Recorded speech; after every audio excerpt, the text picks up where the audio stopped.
राम राम जी आप सबको। कैसे हो आप सब। एसके कंस्ट्रक्शन में आपका स्वागत है। तो आज की इस वीडियो में आपको मैं बताऊंगा, जब आप टॉप काउंटर बेसिन बनाते हो तो किन किन चीज़ों का ध्यान रखें। नल के लिए कितना आपको गैप छोड़ना है, बेसिन के पीछे कितना गैप छोड़ना है, जहां आप खड़े रहते हो काउंटर से वहां कितना गैप छोड़ना है, वो सारी चीज़ आपको मैं इस वीडियो में बताऊंगा। अगर आप मेरे चैनल पर नए आए हो तो प्लीज़ मेरे चैनल को सब्सक्राइब कर दीजिए, क्योंकि मैं कंस्ट्रक्शन से रिलेटेड ऐसी इंपॉर्टेंट चीज़ों पर वीडियो बनाता रहता हूँ। तो चलिए शुरू करते हैं। तो जब तक अपना ग्रेनाइट कटिंग हो रहा है तब तक आपको मैं इंपॉर्टेंट चीज़ बताता हूँ कि जब आप काउंटर लगाते हो तो सबसे पहले उसकी हाइट देख लीजिए, आप कौन से हाइट पे उसको लगा रहे हो। अगर आप अंडर काउंटर बेसिन बना रहे हो तो उसकी हाइट कम से कम 33 से 34 इंच तक होनी चाहिए, 30 से 34 के अंदर अंदर होनी चाहिए। और अगर आप टॉप काउंटर बना रहे हो, जैसे हम लोग टॉप काउंटर बना रहे हैं, तो उसकी हाइट हम 28 से 29 इंच पे रखेंगे, क्योंकि जो हमारा बेसिन आएगा, बेसिन की हाइट कम से कम 5 से 6 इंच होती है। तो 28 और 6 इंच हमारा 34 इंच का जो है काउंटर बन जाएगा, टॉप काउंटर बेसिन बन जाएगा।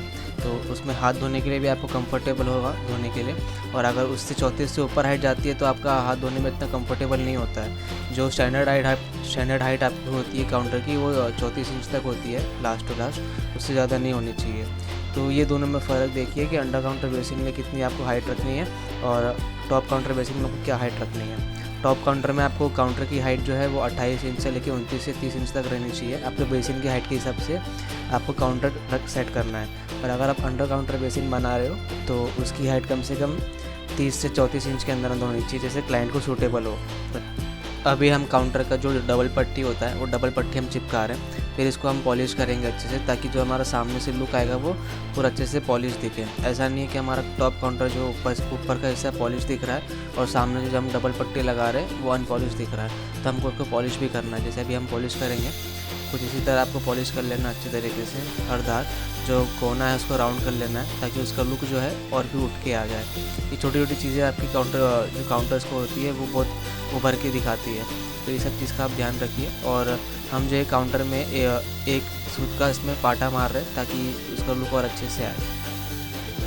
सबसे पहले आपको जो है दीवार में जरी मार लेना है, आपका ग्रेनाइट जो है उसकी मोटापे के हिसाब से, ताकि वो अच्छे से अंदर फिट हो जाए, उसको सपोर्ट मिल जाए। आधा से पौना इंच कम से कम अंदर आपको जाना चाहिए। और फिर वो होने के बाद आपको अच्छे से माल भर देना है। जैसे हमारे यहाँ पे तो लेज वॉल आ गया, तो हमें लेज वॉल कवर करना पड़ेगा, तो हम सीमेंट लगा रहे हैं। और जहाँ जरी मारे थे वहाँ पे भी आपको सीमेंट भरना पड़ेगा, जैसे हम भर रहे हैं, ताकि उसकी पकड़ जो है अच्छे से अच्छी हो जाए। और इसी तरह आपको माल भरना अच्छे से दबा के, उसमें कोई कंजूसी नहीं करनी है अगर आपको काम अच्छा करना है तो।